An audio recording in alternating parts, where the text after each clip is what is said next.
Zenara stood on the sidewalk watching her life fall apart piece by piece. From the third-floor window, Caleb threw her belongings into the rain. A yellow dress from their first date landed in a puddle, followed by her shoes, makeup bag, and finally the framed photo of her mother. It shattered on the pavement. "Caleb, please, just let me come inside so we can talk," she called up, her voice breaking. He leaned out the window, his face twisted with rage. "Talk. You should have thought about that before you trapped me. I told you from day one I never wanted kids, and you went and got pregnant anyway." Her hand moved instinctively to her stomach before she caught herself and dropped it, but it was too late. "Yeah, hold that thing. That is all you have got now," he spat. "Should have thought about where you would go before getting pregnant." Caleb disappeared from the window, leaving Zenara alone in the rain. Across the city, a black car cut through the downpour.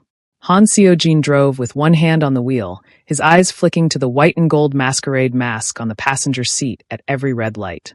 His jaw was tight, his knuckles white on the steering wheel. It was the only thing connecting him to the woman from the club 2 months ago. His car screeched to the curb, and Han Seo-jin stepped out and froze. Even in the rain, even in the dark, he recognized her. "Zenara," he said. She looked up at the stranger in the dark coat. "Do I know you?" He did not answer.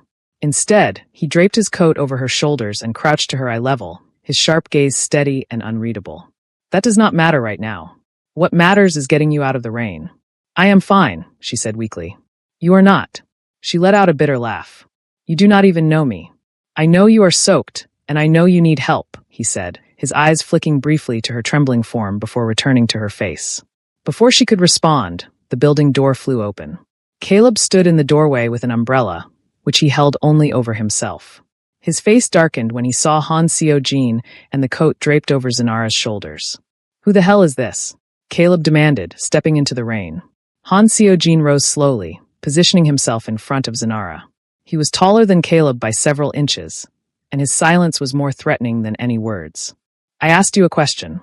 Who are you, and why are you touching my girlfriend?" Caleb snapped. "Ex-girlfriend," Han Seo-jin said calmly. "You made that clear when you threw her out. This is none of your business. You made it my business when you left her on the street in the rain." Caleb's voice softened as he extended the umbrella toward Zenara. "Come on, let's go back inside and talk." She stared at the umbrella and the warmth behind him, taking a step forward. Han Seo-jin moved with her, blocking the way without touching her. "You are not going back in there," he said firmly. "You do not get to tell her what to do," Caleb snapped. "Zenara, tell this psycho to back off." Han Seo-jin turned slightly to her. "He threw you out and humiliated you, and now that you are not alone, suddenly he wants you back?" "We just need to talk privately," Caleb insisted. "No, she is not going anywhere with you."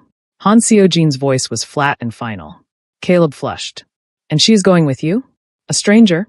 Is that more insane than throwing someone you claim to love out in the rain? More insane than watching her belongings get destroyed?"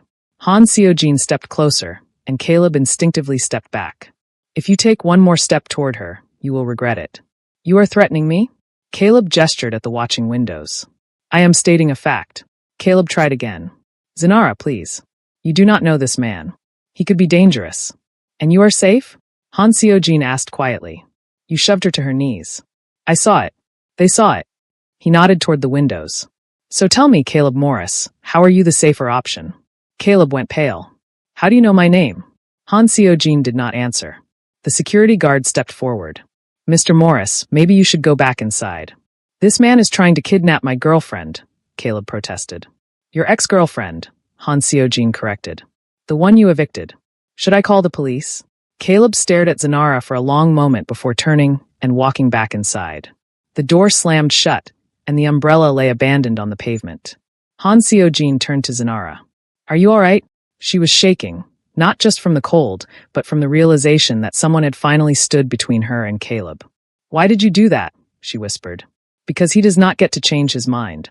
"But you do not know me." "I know enough." He picked up her bags. "Let's get you somewhere warm." She grabbed his arm. "Wait, I do not even know your name." "Han Seo-jin." "Why are you helping me?" "Because you need it." He nodded toward his car. "You decide where to go once you are warm, but you are not staying here." Every instinct warned her, but Caleb had thrown her out and everyone else had watched. This man had not. She took his hand.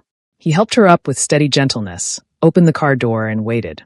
She glanced back at the building one last time. You do not owe him anything, Han Seojin said softly. She got in. He closed the door carefully, loaded her bags, and slid behind the wheel. As the car pulled away, Zenara pressed her forehead to the window, watching rain streak across the glass. Thank you, she whispered. Do not thank me yet. You are going to have questions. And will I like the answers? I am not sure. Before we continue, please do me a favor and hit that like button and subscribe. Drop a comment telling me where you are watching from, because this story is about to change in ways nobody expects. The car turned down side streets as the buildings got taller and the lights got brighter.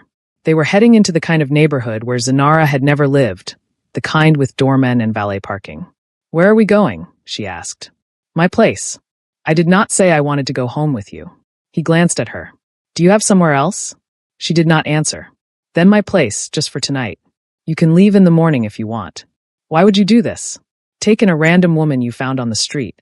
His hands tightened on the wheel. You are not random. You do not know me. He was quiet for a long moment. I know more than you think. That should have scared her, but something about the tension in his shoulders and the way he would not quite look at her made her stay quiet. They pulled up in front of a tall glass building. A valet appeared immediately, and Han Seojin handed over the keys before coming around to open Zenara's door. She stepped out and looked up at the building with its glowing windows. This is where you live. You must be rich. I do well enough. She turned to face him. Who are you really? He picked up her bags and gestured toward the entrance. Come inside and I will explain everything. That is what people say right before they do not explain anything. A faint smile crossed his face before disappearing. You are right not to trust me, but you are here now and you are cold. Let's get you warm first, then we can talk. He walked toward the building, and Zenara stood there for a moment watching him. Every rational part of her brain screamed at her to run, but she had $63, no place to sleep, and a baby growing inside her that she had no idea how to take care of. She followed him inside. The lobby was all marble and soft lighting. The doorman nodded at Han Seojin like he knew him well. They took an elevator that opened directly into a penthouse apartment. Zenara stepped inside and stopped. The place was huge with floor-to-ceiling windows overlooking the city. Everything was sleek, expensive, and perfect. She suddenly felt very small and out of place. Han Seojin set her bags down by the door. The bathroom is down the hall, second door on the right. You should take a hot shower before you catch a cold. I do not have any dry clothes. I will find something. He shrugged off his suit jacket. His wet shirt clung to his shoulders. Go. I will leave clothes outside the door. She wanted to argue and demand answers, but she was so cold her teeth were chattering. She went down the hall and found the bathroom. It was bigger than her old bedroom, all black tile and chrome fixtures. She closed the door, locked it, and leaned against it, trying to breathe. What was she doing? She did not know this man or why he had helped her or what he wanted. But he had given her his coat, brought her somewhere warm, and looked at her like she mattered. That was more than Caleb had done. She turned on the shower and let it run until steam filled the room. When she stepped under the water, it was so hot it almost hurt, but she let it wash over her, washing away the rain and tears and the feeling of Caleb's hand shoving her back. When she finally turned off the water, she found a towel and clothes folded neatly outside the door. A t-shirt and sweatpants that were too big but soft, clean, and dry. She looked at herself in the mirror. Her hair was wet and tangled, her eyes red from crying. She looked like someone whose life had just fallen apart, which was exactly what she was. She took a breath and opened the bathroom door. Han Seojin was in the kitchen making tea. He had changed into dry clothes and looked up when she came in. Better. Warmer. He poured tea into 2 mugs and slid one across the counter. Drink. It will help. She wrapped her hands around the mug, letting the heat seep into her palms. Thank you. You keep saying that, because I do not know what else to say. He leaned against the counter across from her. You could start by asking the questions I know you have. She took a sip of tea. It was sweet and strong. Okay, why did you help me? Because I could not leave you there. That is not an answer. It is the truth. But it is not the whole truth. He was quiet for a moment before walking to the living room and picking something up from the coffee table. When he came back, he set it on the counter between them. A mask, white and gold with delicate patterns around the eyes. Zenara's breath caught, and the room seemed to tilt. She gripped the edge of the counter. No, she whispered. Han Seojin watched her carefully. You remember. She could not speak or breathe. Her mind pulled her backward to a night 2 months ago that she had been trying to forget. The club had been packed on Halloween night. Music pounded through the speakers and colored lights swept across the dance floor. Everyone wore masks. Zenara adjusted her simple black mask with small crystals and pushed through the crowd toward the bar. She was angry, so angry she could barely see straight. Caleb's words still rang in her ears about taking a break and thinking about what they really wanted. She ordered drinks, and the alcohol helped dull the sharp edges of her anger. She was halfway through her third drink when she felt someone watching her. A man stood nearby, tall with dark hair, a sharp suit, and a white and gold mask. He was staring at her, not with hunger or aggression but with focused intensity, like she was the only person in the room. He walked over slowly. "You look like you are trying to forget something," he said, his voice low and smooth with an accent she could not place. "Maybe I am. Is it working?" "Not yet." He smiled slightly. "Want some help with that?" She should have said no, but Caleb wanted a break in space. So she said yes. They danced together, something slower and more deliberate than the chaos around them. His hands on her waist, her arms around his neck, moving together like they had done this 1,000 times before. He did not ask her name, and she did not ask his. The masks made them strangers, anonymous and free. "Why are you here?" she asked after a while. "Same reason as you. Trying to forget." "Forget what?" "That I am alone." She looked up at him. Even with the mask, she could see his eyes, dark and intense and sad in a way that made her chest ache. "You do not look alone." "Neither do you, but we both are." He was right. Even in a room full of people, even in his arms, she felt completely alone. The music shifted to something slower and more intimate, and he pulled her closer. "Come with me," he said against her ear. She knew what he was asking and what it meant. She should have said no, but she was tired of being the good one, the responsible one. So she said okay. They left together. He had a car waiting, black and expensive. They did not talk during the drive, just looked at each other like they were both trying to memorize something they knew they would lose. His apartment was all glass and city lights, but she barely noticed. He turned to her in the darkness. "Are you sure?" "Yes." "I need you to be sure." "I am sure." He asked again when they reached his bedroom, and again when he started to undress her. Each time she said yes. Then there were no more words, just hands and breath and skin. Just two people trying to forget they were lonely. He was gentle and careful, like she was something precious, and it made her want to cry. Afterward, they lay tangled together in his bed. His fingers traced patterns on her shoulder while she pressed her face against his chest and listened to his heartbeat. "Stay," he whispered. "I cannot." "Why not?" "Because this was not real. Because in the morning the masks would be gone, and they would be strangers again. Because she had a life to get back to, even if that life was falling apart. I just cannot." He was quiet for a long time. "Will I see you again?" She did not answer. She waited until he fell asleep, then slipped out of bed as quietly as she could. She got dressed in the dark, found her shoes, her purse, her mask. She stood in the doorway and looked back at him one more time. He was still sleeping, one arm stretched across the empty space where she had been. She almost went back, but she turned and walked out instead. She went back to her apartment where Caleb was waiting to tell her he had made a mistake and did not want a break after all. She tried to forget and pretend that night never happened, until 6 weeks later when she took a pregnancy test and saw 2 pink lines. Zenara's eyes snapped back into focus. She was gripping the counter so hard her knuckles were white. Han Seojin was watching her and waiting. "It was you," she whispered. "Yes. You are the one who." She could not finish the sentence. "Yes."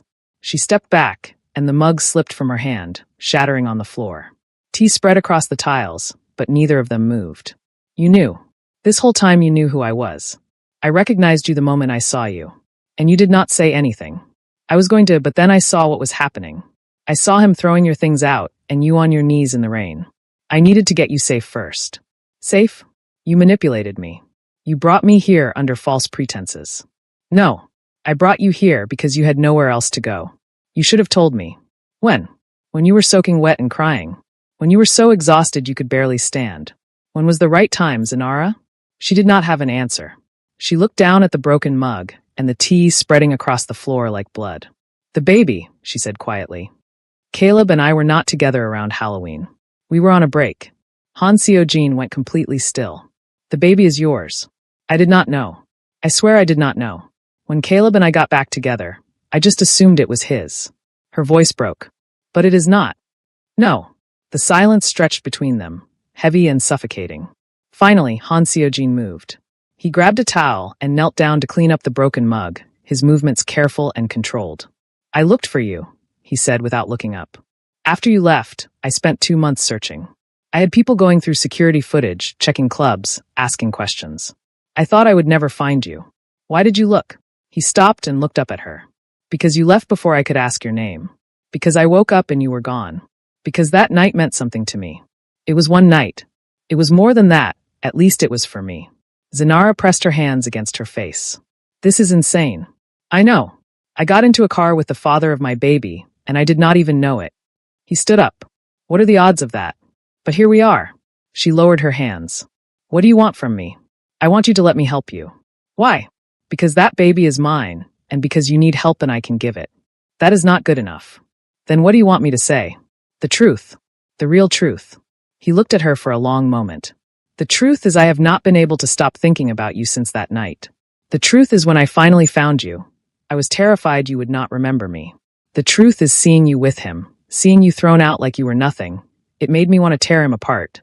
But what you needed was not violence. What you needed was someone to give you his coat and take you somewhere warm. So that is what I did. You are telling me you have been obsessed with me for 2 months because of one night? Yes. That is not normal. I never said I was normal." She wanted to be angry and yell at him for not telling her sooner, but all she felt was exhausted. She sank into a chair at the dining table. "I need to think. Okay. I need time to process this. Take all the time you need. And you need to be honest with me from now on. No more secrets." "Agreed. I mean it, Seojin. If we are going to do this, if I am going to let you help me, I need to know I can trust you." He walked over and crouched down in front of her chair. "You can trust me. I know I did not handle this perfectly, but everything I have done has been to protect you. I do not need protection. I need honesty. Then you will have it. I promise." He took her hand. She looked down at their joined hands. "The baby is really yours." "Yes. And you want to be involved." "Yes. Even though you barely know me. I want to know you. That is the whole point." She met his eyes. "This is crazy. I know. But I do not have anywhere else to go." "Then stay. Not because you have to, but because you want to." "I do not know what I want." "Then figure it out here, where it is warm and dry and safe." She wanted to argue, but she was so tired and he was offering her a lifeline. 1 week. I will stay for 1 week. You help me figure out what to do next, and I will decide if I want to keep doing this. Okay. And no more lies. No more secrets. I promise. She pulled her hand away and stood up. "I am going to bed. I need to sleep. Guest room is the second door on the left." "Thank you." She started to walk away, then stopped. "Seojin, that night when you asked me to stay, did you mean it?" He was quiet for a moment. "Yes. I meant it." She nodded and went to the guest room, closing the door behind her. She lay down on the bed and pulled the covers over herself. They smelled clean and expensive. Everything in this apartment was so far removed from the life she had been living that it felt like a dream. But she was too tired to figure out if it was a good dream or a nightmare. In the living room, Han Seojin sat on the couch with his head in his hands. He had found her. Finally, after 2 months of searching, he had found her. And she was pregnant with his child. He should be panicking or angry, but all he felt was relief. She was here, she was safe, and she was under his roof where he could protect her. Everything else he would figure out. Over the following days, a strange routine developed. Han Seojin left early every morning and came back late at night, never telling her where he was going. She never asked. He had set up the guest room for her and told her to make herself at home. She tried, unpacking her ruined things and throwing away most of them, spending hours on his couch watching TV and trying not to think about what she was doing. On the 3rd day, Han Seojin came home early. "Come with me tomorrow. I have a meeting, nothing dangerous, but I want you to see what I do." "Why?" "Because you asked, and because you deserve to know who you are staying with." The next morning, they drove to a warehouse on the outskirts of the city. It looked abandoned from the outside, but inside there were dozens of people moving around, organizing shipments, checking inventory, talking on phones. It was loud and chaotic, but clearly organized. Han Seojin walked through it like he owned the place, because he did. People nodded to him as he passed, some looking nervous, some respectful. He led her to an office in the back. "This is where I work. We move things legally when we can, less legally when we have to. Electronics, textiles, sometimes pharmaceuticals." "Stolen pharmaceuticals?" "Gray market. Not quite illegal, not quite legal." She looked at him. "And people are okay with that?" The people who work for me are well paid. The people who buy from me get products they could not afford otherwise. It is a system built on necessity. I know what you think of me, but I do not hurt people. I do not sell drugs. I do not traffic anything except goods, and I take care of the people who work for me. That does not make it right. No, but it makes it better than the alternative. A knock on the door interrupted them. A young, nervous-looking man stuck his head in. Boss, the shipment from Busan is here. You wanted to inspect it personally. I will be right there. Han Seojin looked at Zanara. Wait here. I will be back in 10 minutes. After he left, Zanara sat in his chair and looked around the office. It was neat and organized with no personal touches, no photos, no clutter. She opened one of the desk drawers idly and found papers and pens. Nothing interesting. The second drawer had a gun. She stared at it, small and black and very real, before closing the drawer quickly. When Han Seojin came back, she was standing by the window. You have a gun in your desk. He did not look surprised. Yes. Do you use it? When I have to. Have you ever killed anyone? He was quiet for a long time. Yes. 3 people, all in self-defense or defense of my people. I do not kill for fun, Zanara. I kill when there is no other choice. She should be horrified and running for the door, but she had known what he was from the moment he said his business was not always legal. Are you scared of me now? I do not know. You should be. I am not a good man. You have said that before. Because it is true. She walked over to him. If you are not a good man, why did you help me? Because you needed it. That is not enough of a reason for someone who claims to be bad. He looked down at her. Maybe you bring out the good in me. Or maybe you are not as bad as you think you are. He did not respond, just looked at her with those dark, intense eyes that made her feel like he could see right through her.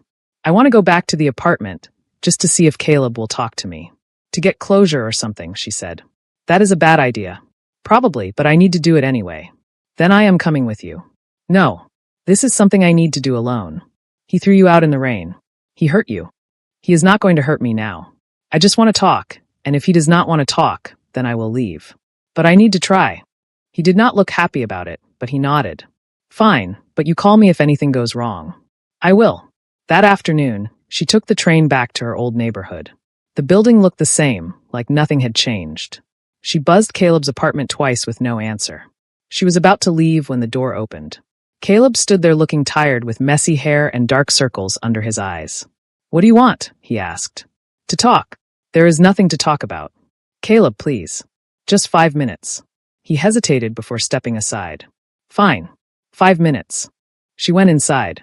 The apartment was a mess with dishes in the sink and clothes on the floor. It smelled like he had not opened a window in days. What do you want? He asked again. I want to understand why you did that. I told you why. You got pregnant. You knew I did not do it on purpose. Did I? How do I know you were not trying to trap me? How do I know you did not plan this whole thing? Because I would not do that. I do not know what you would do. Apparently I did not know you at all. She took a breath. Caleb, I loved you. Past tense. Good. I loved you and you threw me out. You humiliated me. You left me with nothing. You still have the baby. That is something. The baby is not even yours. The words were out before she could stop them. Caleb froze. What? The baby. It is not yours. Do you remember Halloween when we were taking a break? His face went pale. You slept with someone else. We were on a break. You said we should take time to think. I said we should take time to think, not that you should go fuck someone else. You are angry about that? You are the one who threw me out. Because I thought it was mine. I thought you had trapped me with my own kid, but it is not even mine. He laughed bitterly. God, you are pathetic. You got knocked up by some random guy and then tried to pass it off as mine. I did not try to pass it off as anything. I thought it was yours. And when did you figure out it was not? A few days ago, after you kicked me out. So you came here for what? To make me feel bad?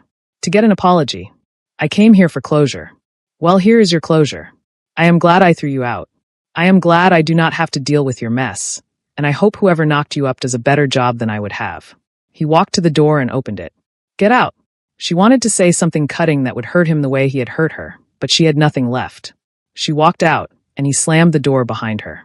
She stood in the hallway trying to breathe as her chest felt tight and her eyes burned. She took out her phone and called Han Seojin. He answered on the first ring. Are you okay? Can you come get me? I am already on my way. She went outside and sat on the curb, the same spot where she had sat 3 days ago when her life had fallen apart. But this time when a black car pulled up, she did not hesitate. She got in. Han Seo-jin looked at her. What happened? I told him the truth, that the baby is not his. He called me pathetic and told me to leave. I am sorry. Do not be. I am not. She meant it. Caleb had shown his true colors, and she was done grieving something that had never been real. Han Seo-jin reached over and took her hand. Where do you want to go? Home. Your place. He squeezed her hand gently and drove. When they got back to the apartment, Zenara went straight to the bedroom but did not close the door. Han Seo-jin stood in the doorway. Do you want to be alone? No. Actually, can you just sit with me for a little bit? He came in and sat on the edge of the bed. She sat next to him. They did not talk, just sat there in silence while the sun set outside the windows. After a while, she said, Thank you for coming to get me, for not asking a lot of questions, for just being here. You do not have to thank me for that. Yes, I do. He looked at her. You are stronger than you think. You went back to face the man who hurt you and told him the truth, even though you knew it would make things worse. That takes strength. I do not feel strong. Sometimes strength and stupidity are the same thing. She smiled a little. It was the first time she had smiled in days. Han Seo-jin noticed. There it is, the smile you had that night when you took off your mask. I have been waiting to see it again. Her smile faded. That night was a mistake. Was it? I do not know. I was so angry at Caleb. I just wanted to feel something that was not pain or frustration. And then I met you, and you looked at me like I was the only person in the room, and I just... She stopped. Maybe you were not thinking. Maybe you were just feeling. Is that supposed to make it better? It is supposed to make it human. She looked down at their hands. He was still holding hers, and she had not even realized. Can I ask you something? Anything. Why did you come to my building that night? You said you were planning to confront me. Why? He was quiet for a moment. Because I needed to know if what I felt was real, and it was. When I saw you on that sidewalk, I felt something I have not felt in a long time. Fear. Real, gut-wrenching fear that I was too late, that you had already slipped away. She did not know what to say to that. He let go of her hand and stood up. You should rest. It has been a long day. Seo-jin. He stopped. I am starting to not be afraid of you, she said quietly. Is that a good thing? I do not know yet. He smiled a little. Tell me when you figure it out. Over the next few days, they started eating dinner together. He would cook or order takeout, and they would sit at the table and talk about small things like favorite movies, books they had read, and places they wanted to travel. It felt normal, almost domestic. On the 6th day, Zenara woke up feeling sick. Her head was pounding, her throat hurt, and she felt hot and cold at the same time. When Han Seo-jin came to check on her an hour later, she was shivering. He touched her forehead and frowned. You are burning up. I am calling a doctor. No, it is not that serious. I do not care. I am calling a doctor. 20 minutes later, Dr. Kim arrived and checked Zenara's temperature, throat, and lungs. She asked questions about the pregnancy and when Zenara had last seen an OB. You need rest and fluids. The fever should break in a day or two, but you need to schedule a proper prenatal appointment. You are past the first trimester and should be seeing someone regularly. After Dr. Kim left, Han Seo-jin brought Zenara water and Tylenol. Doctor's orders. You did not have to call a doctor. Yes, I did. You are carrying my child. That means I am going to be overprotective. Get used to it.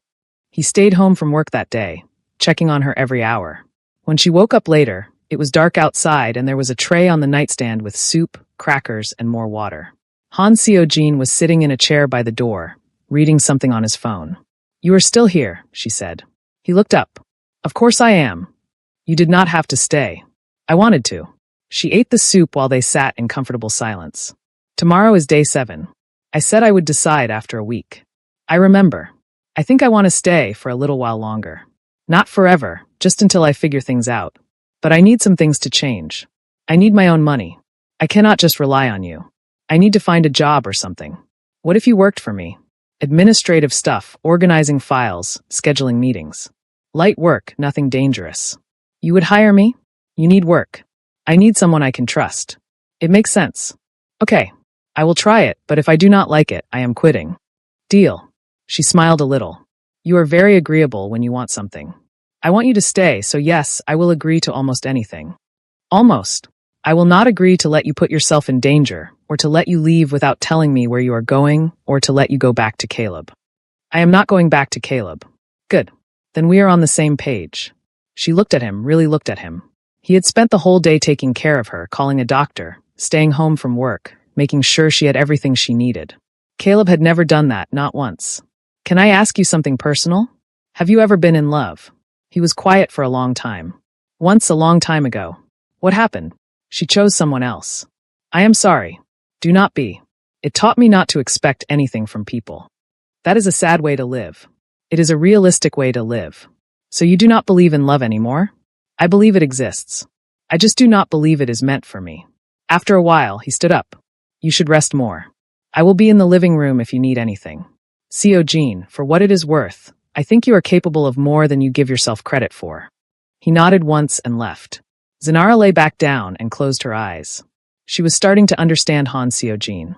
He was a man who had built walls around himself so high he could not see over them anymore, but she was starting to see cracks in those walls. Over the next 2 weeks, Zenara started working at the warehouse.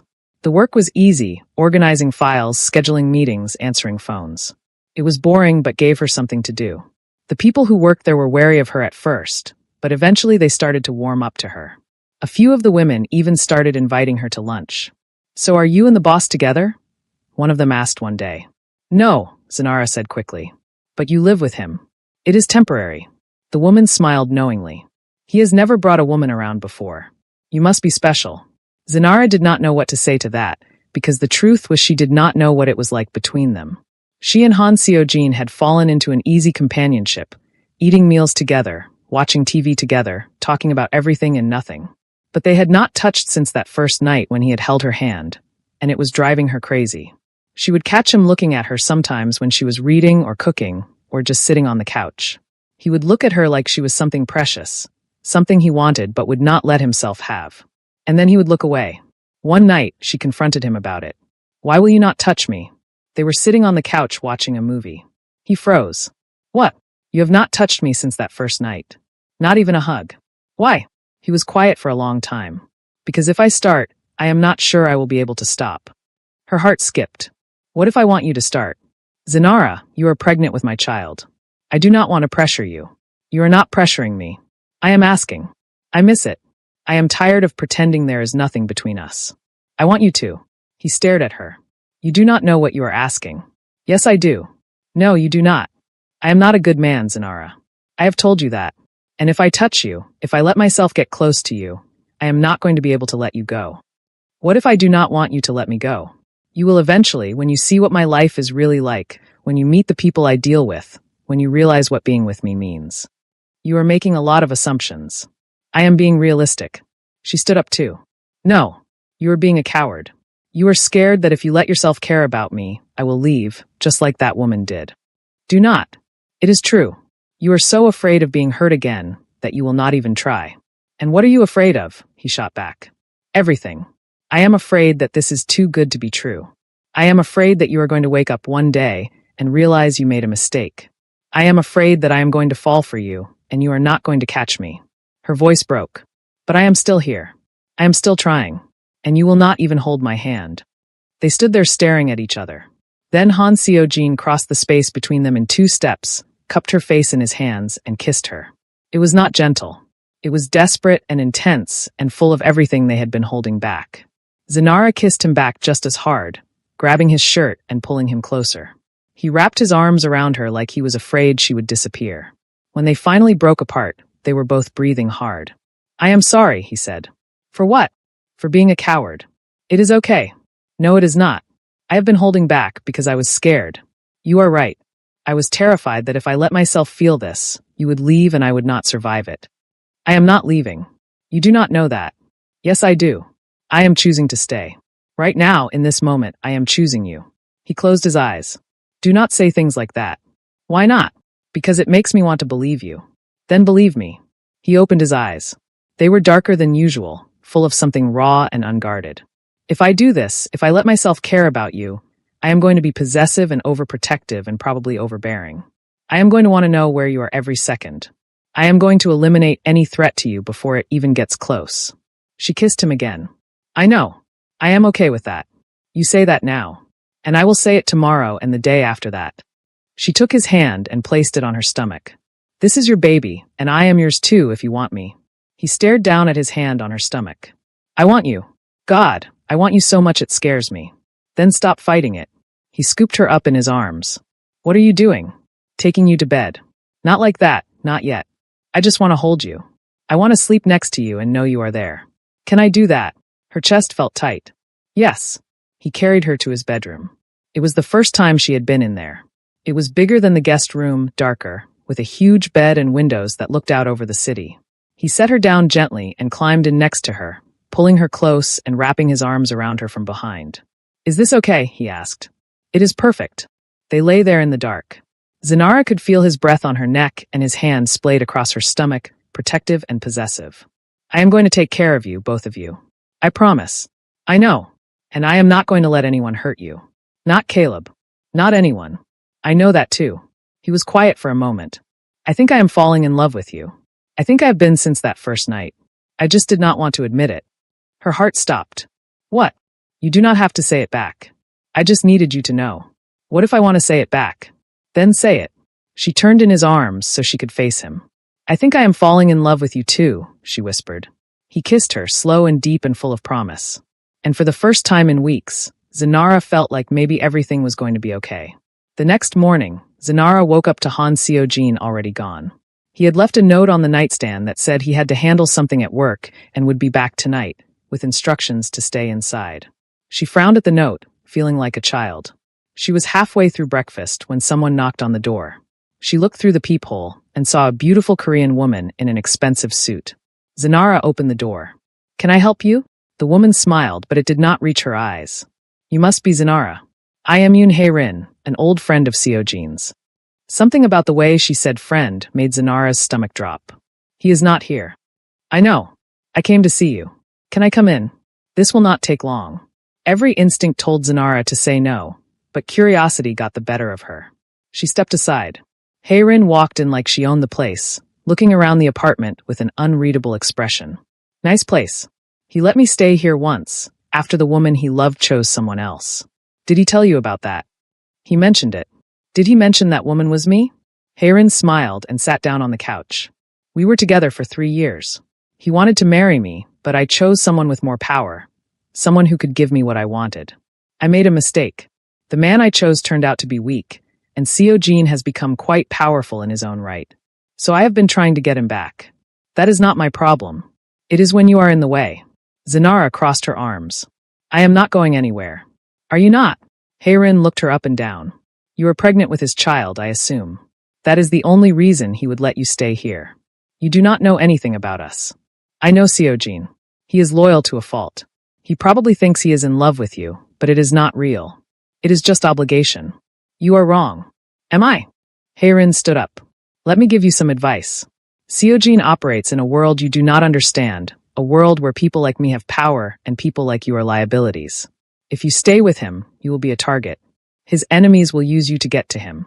And eventually he will have to choose between you and his empire. He would choose me. Would he? Think about that, because when the time comes, I do not think you are going to like the answer. She walked to the door and left. Zenara stood there shaking. She told herself Hae-rin was just jealous, just trying to get in her head, but the words had landed. When Han Seo-jin came home that night, she was quiet. What is wrong? He asked immediately. Someone came to see me today. Yoon Hae-rin. She said she is the woman you loved, that she made a mistake and wants you back, that I am just an obligation to you. His face went dark. She is lying. Is she? Because you never told me her name.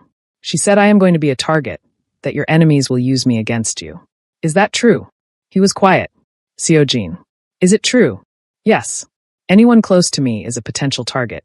That is how this world works. And you did not think to tell me that? I have been protecting you. By keeping me in the dark? By keeping you safe. Those are not the same thing. I need to know what I am getting into. I need to know the risks. The risk is that people will try to hurt you to get to me. The risk is that I will have to make choices I do not want to make. The risk is that this life will swallow you whole if you let it. Then why did you ask me to stay? Because I am selfish. Because I want you here even though I know it is dangerous. Because I cannot lose you now that I have found you. She looked at him. What if Hae-rin is right? What if you have to choose between me and your empire? Then I choose you. Just like that. Just like that. You would give up everything? Yes. I have spent my whole life building power and walls and an empire, and none of it means anything if you are not here. I will walk away from all of it if that is what it takes. I will leave the organization, leave the city, start over somewhere no one knows my name, as long as you are with me. Her chest felt tight. Do not say things like that. Why not? Because it makes me want to believe you. Then believe me. I am not going to let anyone hurt you. Not Heirin, not anyone. You and this baby are my priority now. Everything else is secondary. She wanted to believe him, she did, but Heirin's words kept echoing in her head. I need time to think. I am not leaving. I just need space, just for tonight. All right. She went to the guest room and closed the door, lying on the bed and staring at the ceiling. She was falling for a man who lived in a world she did not understand, a man who had killed people, a man whose enemies would target her. And she had a baby to think about. Was this really the life she wanted? She did not know, and that terrified her. The next morning, Han Seojin was gone again with another note telling her to stay inside. Zenara crumpled it up and threw it in the trash. She was going stir-crazy in the apartment and needed to get out and clear her head. She went for a walk around the neighborhood, nothing far. She was gone for maybe an hour. When she came back, Han Seojin was waiting in the living room, looking furious. Where were you? Out. Walking. I told you to stay inside. You left me a note. You did not ask me. It is not safe for you to be alone. I am fine. Nothing happened. This time, but what about next time? There is not going to be a next time if you keep me locked up like a prisoner. I am trying to protect you. I do not need that kind of protection. I need freedom. I need to feel like I have some control over my life. And if something happens to you, if someone grabs you off the street, what then? Then you deal with it, but you do not get to control where I go and what I do. I am not trying to control you. Yes, you are. Finally, Han Seojin said, I am scared. I am scared something is going to happen to you. I am scared I am going to lose you. I am scared that one day I am going to come home and you will be gone. His voice broke slightly. So yes, I am being controlling, because the alternative is doing nothing and hoping for the best. And I cannot do that. Her anger deflated. Seojin, I understand I do, but you have to trust me. You have to let me have some freedom. I am trying. Try harder. He looked at her and nodded. Okay, but you have to promise me something. If you are going out, you tell me where you are going. You take your phone, and you answer when I call. Fine. I promise. He pulled her close. I am sorry for being difficult. You are not difficult. You are just scared. Is there a difference? Sometimes. He kissed the top of her head. I do not deserve you. Probably not, but you have got me anyway. 2 weeks later, everything fell apart. Han Seojin had a meeting with a rival organization. One of his men burst into the warehouse office where Zenara was working. We have a problem. The meeting was a trap. They are in a shootout right now. Her blood ran cold. Where? The docks, but you cannot go there. Zenara was already running. She got in her car and drove to the docks. When she got there, she saw the chaos immediately. Cars with bullet holes, men with guns, the sound of gunfire echoing across the water. She should have turned around, but all she could think about was Han Seojin. She ran toward the warehouse where the shooting was coming from. Someone grabbed her arm. It was one of Han Seojin's men. Miss, you cannot be here. Where is he? Inside, but it is not safe. I do not care. She yanked her arm free and ran inside. The warehouse was dark and full of smoke. She could hear men shouting and more gunfire. Seojin, she screamed. Zenara. She followed his voice and found him crouched behind a crate with blood on his shirt. Her heart stopped. Are you hurt? It is not my blood. What the hell are you doing here? I heard what happened. I had to make sure you were okay. I told you to stay at the warehouse. I do not care what you told me. More gunfire. Han Seojin pulled her down behind the crate. You need to leave. Now. Not without you. A bullet hit the crate above their heads and Zenara screamed. Han Seojin pulled out his gun and fired back. 3 shots. She heard someone fall. Come on. He grabbed her hand and pulled her toward a side exit. They ran, and behind them she could hear more shooting and shouting. They made it outside, and Han Seojin did not stop running until they were back at his car. He pushed her into the passenger seat. Stay down. He got in the driver's side and peeled out. Zenara was shaking, her hands, her whole body. Are you hurt? He asked. No. I do not think so. What were you thinking? You could have been killed. So could you. That is different. I know what I am getting into. And I do not. I knew the risks when I came. Knowing and experiencing are not the same thing. You should not have been there. I had to make sure you were okay. At the expense of your own safety? At the expense of our baby? That hit her. She put a hand on her stomach. I was not thinking. No, you were not. He pulled into a parking garage and stopped the car, turning to face her. This is what I was trying to protect you from. This is the reality of my life. People trying to kill me. Shootouts. Violence. Do you understand now? Yes. And you still want to stay? She looked at him. His face was hard, but his eyes were scared. Yes. Why? Because I love you. I am in love with you. And I know your life is dangerous. I know being with you means being a target, but I do not care. Because I would rather be in danger with you than safe without you. He reached over and cupped her face. You are insane. Probably. I am not a good man. I do not need a good man. I need you. He kissed her, hard and desperate, and full of everything they had been holding back. When they broke apart, he pressed his forehead to hers. I love you too. I have been in love with you since that first night, and I am never letting you go. Good. But you have to promise me something. You do not put yourself in danger like that again. If something happens to me, you run. You get yourself and our baby to safety. You do not try to be a hero. She looked at the fear in his eyes. I promise. A week after the shootout, Zinara got a call from an unknown number. Hello. Zinara. It is Heirin. I am giving you a warning. The people who tried to kill Seojin? I told them where to find him. I thought if he died, I could move in and take over his organization. But he survived, so now I need a different plan. Leave him. Disappear. Go back to wherever you came from, and I will leave both of you alone.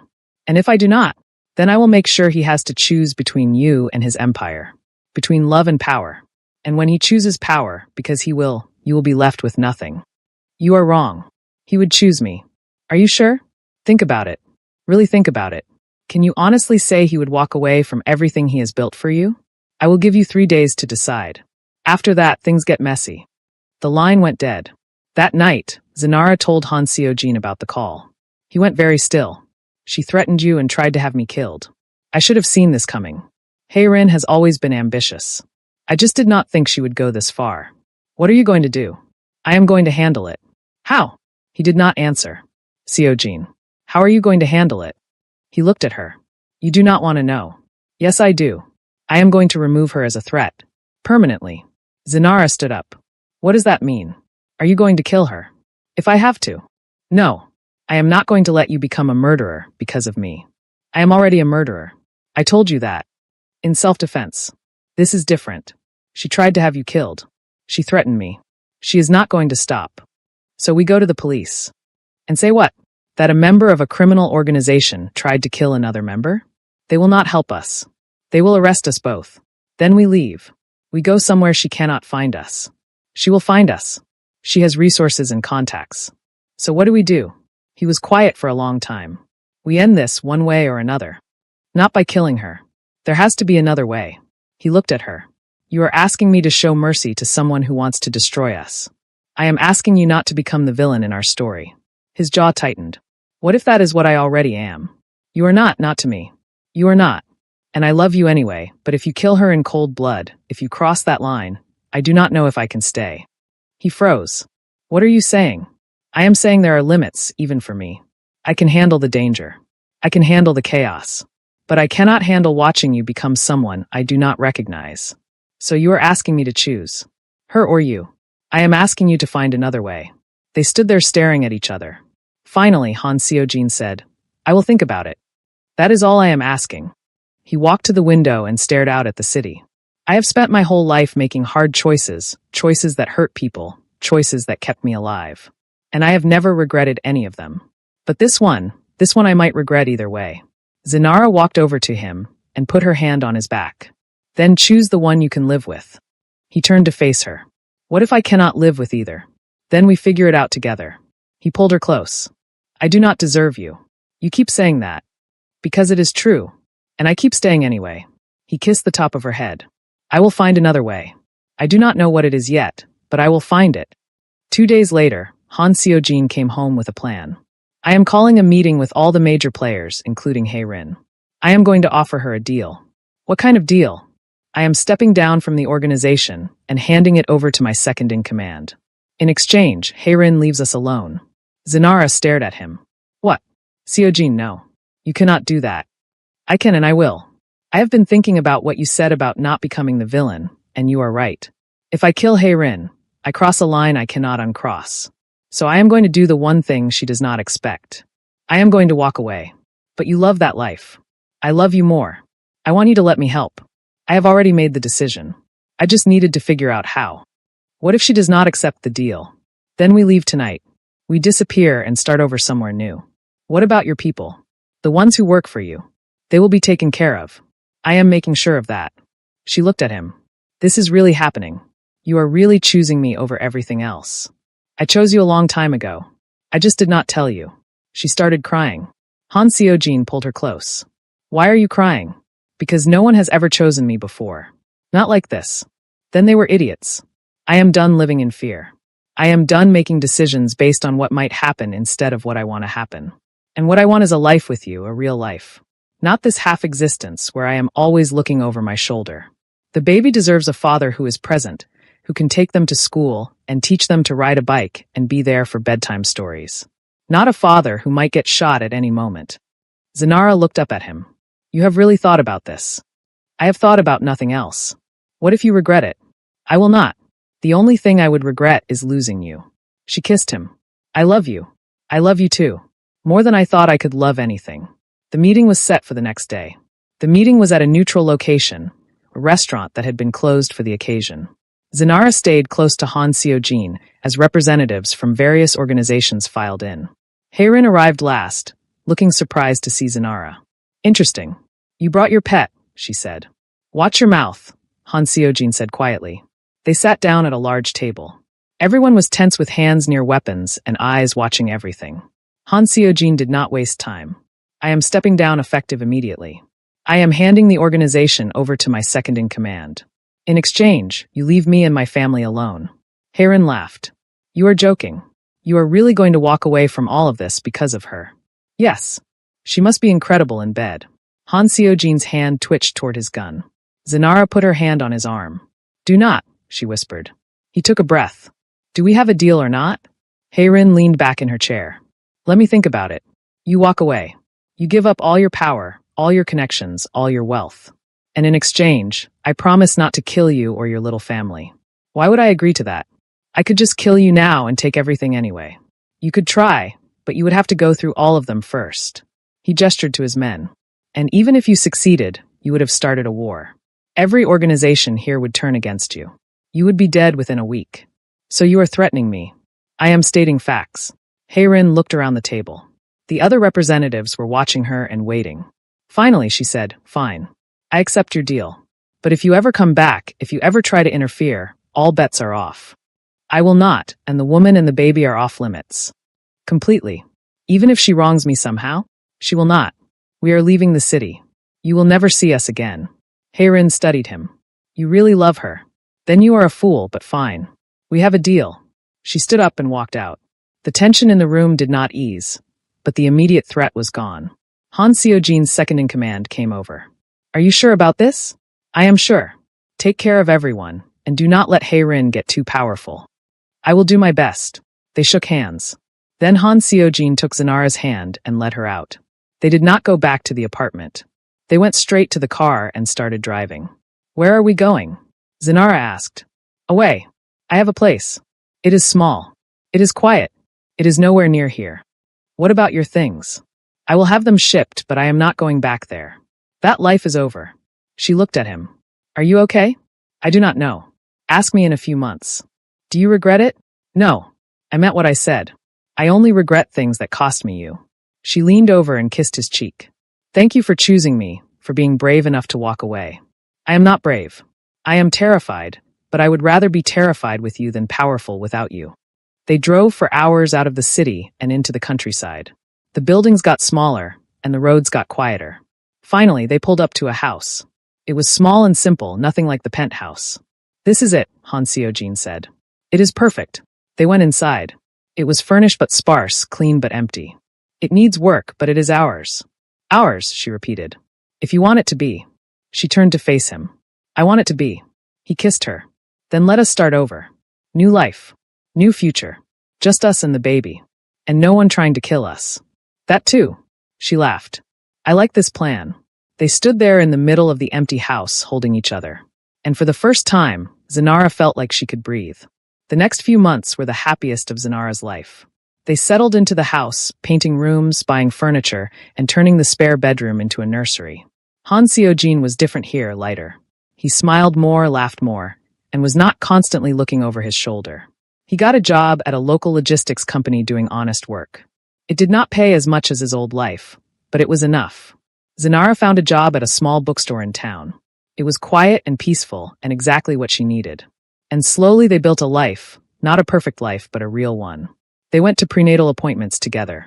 Han Seo-jin was there for every ultrasound and checkup, asking the doctor a million questions and reading books about pregnancy and childbirth. He was going to be a good father. She could see it already. One night, about 5 months after they had left the city, Han Seo-jin came home with a box. "What is that?" Zanara asked. "Open it." Inside was a ring, simple, silver, and beautiful. She looked up at him. "Seo-jin, I am not asking because I think I should. I am asking because I want to. Because I love you. Because I want to build a life with you, a real life. Not just living together, but actually building something permanent. Marry me." She started crying. "Is that a yes?" he asked. "Yes. Yes, of course yes." He slipped the ring on her finger and kissed her. "I know it is fast. I know we have not been together that long, but I am sure. I have never been more sure of anything. I am sure too." They got married 3 weeks later in a small ceremony. Just them, a judge, and 2 witnesses they found at the courthouse. It was not fancy, but it was perfect. And when Han Seo-jin said "I do," Zanara felt like her life had finally clicked into place. 2 months after that, she went into labor. It was 3 in the morning when she woke up with contractions. They were mild at first, then they got stronger. "Seo-jin, it is time." He was up immediately. He had packed the hospital bag weeks ago and had everything ready.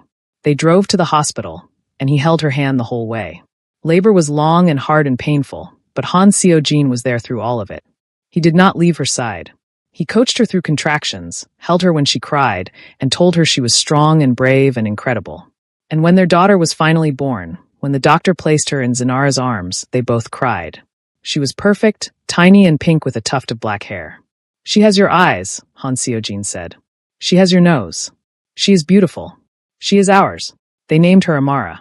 It meant grace in some languages, and she was exactly that. Han Seo-jin held her and looked like he had been given the world. "I am going to protect you, both of you, for the rest of my life," he whispered. And Zanara believed him. Thank you for staying with Zanara and Seo-jin through their entire journey. What did you think? Would you have stayed after discovering he was the masked stranger? Do you think he was right to give up everything for her? Let me know in the comments. If you love this story, smash that like button, subscribe for more intense romance stories, and share this with anyone who needs a reminder that real love means choosing someone every single day. See you in the next story.